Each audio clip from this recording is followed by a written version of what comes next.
Bonjour à toutes et à tous, au sommaire de ce mardi 24 février, municipal, la candidature d'un nom bien connu au LUD, René de Nicolaï, contre la maire sortante. On parle charcuterie, d'abord Côme rappelle des produits, on vous explique pourquoi. Puis à la Chapelle Saint-Aubin, une boucherie médaillée d'or pour la deuxième fois consécutive. Et enfin la visite du chantier du groupe scolaire Paul Langevin à Allonne.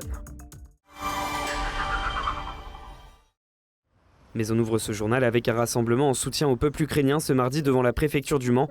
4 ans jour pour jour après le début de l'invasion par la Russie. Ils étaient une centaine de personnes, c'est moins que les années précédentes, mais toujours un moment chargé en émotions. L'association Ukraine au Mans a tenu à rendre hommage aux athlètes ukrainiens morts au front. On en reparle plus en longueur dans notre édition de mercredi. C'est dans un bar PMU du LUD que René de Nicolaï vient à la rencontre des électeurs. Allez, un petit repas. Merci. Dans ce décor populaire, le candidat qui fait face à la maire sortante, Béatrice Latouche, assume un nom connu dans la commune. Son oncle, Louis-Jean de Nicolaï, est sénateur et propriétaire du château du LUD. Les charges politiques ne sont pas un héritage.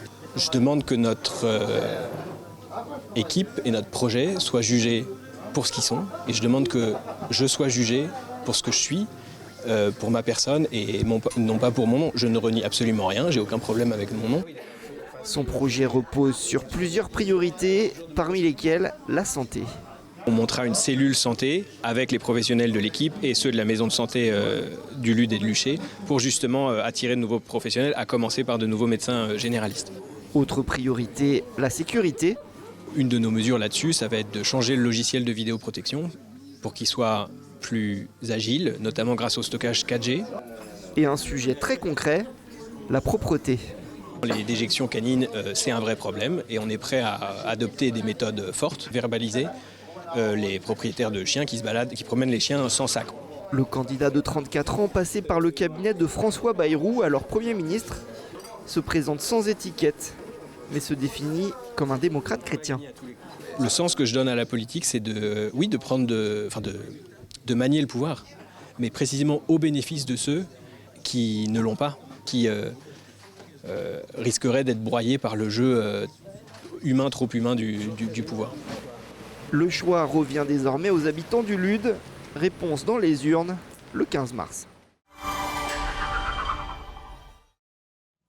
La charcuterie Côme rappelle 5 types de ces produits vendus entre les 11 et 19 février dernier en raison d'un risque de présence de la bactérie Listeria. Sont concernés le pâté sartois en tranches, différents plateaux de choucroute et choucroute garnie et de l'échine cuite, tous commercialisés en Pays de la Loire et en Centre-Val de Loire, voire jusqu'à l'Île-de-France. Cette décision de rappel émane de l'entreprise elle-même. Ça faisait longtemps que ça nous était arrivé. Comme il y a un doute et qu'il ne faut pas laisser de place au doute, par notre initiative, on a retiré les produits. C'est à peu près 100 000 € d'analyse par mois qu'on fait.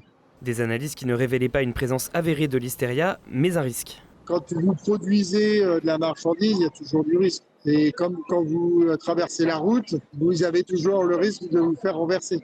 Et par mesure de précaution, on met des feux verts, des feux rouges. Et quand on a un doute, on préfère stopper la circulation, dire là on fait un rappel, au lieu de prendre le risque de traverser. Si vous avez acheté ces produits, vous pouvez les ramener au magasin sans les consommer.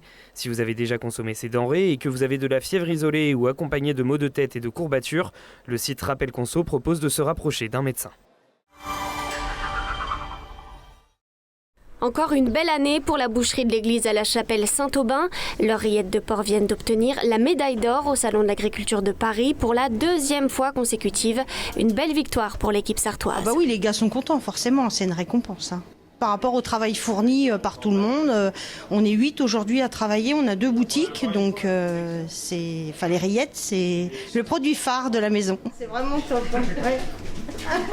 Mais ça nous met la pression pour l'année prochaine quand même. Je pense que les capellobinois ici sont contents. On a l'idée de poser un 2e distributeur de rillettes sur le village de Roisey. Là déjà il y en a un à côté de la boutique et ça démarre quand même les ventes, ça booste les ventes à peu près de 30% à chaque fois.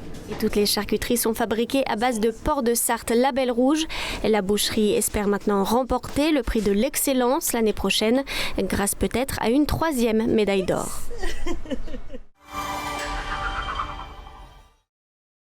Le groupe scolaire Paul Langevin fait peau neuve. Le projet, en 3 phases, a commencé par la réhabilitation de 8 salles de classe au premier étage de l'école élémentaire, ainsi que la transformation totale de la restauration scolaire. Une deuxième phase qui va concerner que l'école maternelle et la troisième phase qui va reprendre la partie base de l'école élémentaire. La difficulté d'un tel chantier qui vise à améliorer l'existant tout en gardant les murs, c'est que les élèves sont présents au cours de l'année scolaire. Alors ces bâtiments modulaires font actuellement office de classe et de cantine. Les Algeco vont être utilisés jusqu'à la fin, jusqu'en 2028, où en fait, à la fin, ce ne sera plus des élèves qui seront là, mais simplement des bureaux pour les enseignants et aussi une partie de la périscolaire. Une organisation bien huilée pour un projet travaillé depuis plusieurs années avec les principaux intéressés. Ces travaux-là, en fait, ont été faits en concertation aussi, surtout avec les enseignants et les parents d'élèves.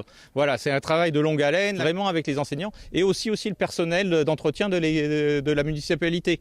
Donc tout le monde s'est mis au travail. L'un des enjeux, la rénovation thermique avec une isolation extérieure et la végétalisation des cours de récréation qui viendront compléter les travaux pour un coût total de 8 millions d'euros, en grande partie financé par Le Mans Métropole. Fin du chantier prévu à l'automne 2028. Le Mans FC manque l'opportunité de monter sur le podium tenu en échec par Guingamp. En première mi-temps, dominé, c'est en contre que les 100 heures se montrent cliniques. Dame Gay inscrit son 7e but en championnat cette saison. Retour des vestiaires, égalisation des Bretons malgré 3 parades de Nicolas Kossic. En fin de match, les Manceaux se montrent entreprenants. Kaloda tente de provoquer un penalty avant d'être oublié par Erwan Kola au 2e poteau après un gros travail de l'attaquant. Un partout, prochain match à Bauer contre le Red Star samedi.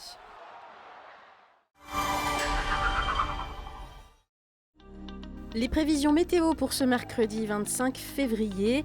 Les températures sont printanières toute la journée avec 6 degrés le matin, voilées d'une légère brume et jusqu'à 19 degrés l'après-midi sous un grand soleil. Les températures sont 7 degrés au-dessus des normales de saison.